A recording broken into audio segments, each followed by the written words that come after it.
This video discusses suicide and mental health challenges. If this content raises concerns for you, contact Lifeline on 13 11 14 or visit lifeline.org.au. For immediate support, call 000. I don't think we can have a conversation about men's mental health in Australia without talking about suicide. I think it would be remiss of us.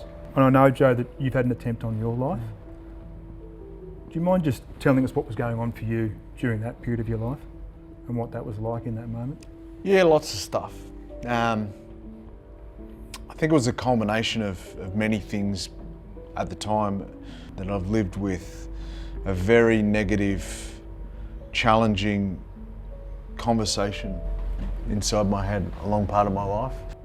And I think over a number of years of trying to silence that with alcohol and drugs and then getting sober, the noise gets sky high, you learn to manage it again, and the ups and downs of being diagnosed with bipolar disorder, marriage, separation, kids, repartnered, separation again. It culminates to the point of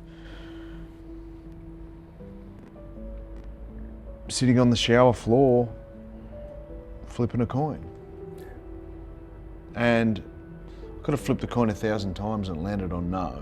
It only had to land yes once to be convinced. And it was, people say, why didn't you think of your kids, In those moments, you can't think of anything else. I didn't want to die, I just didn't know how to end the pain.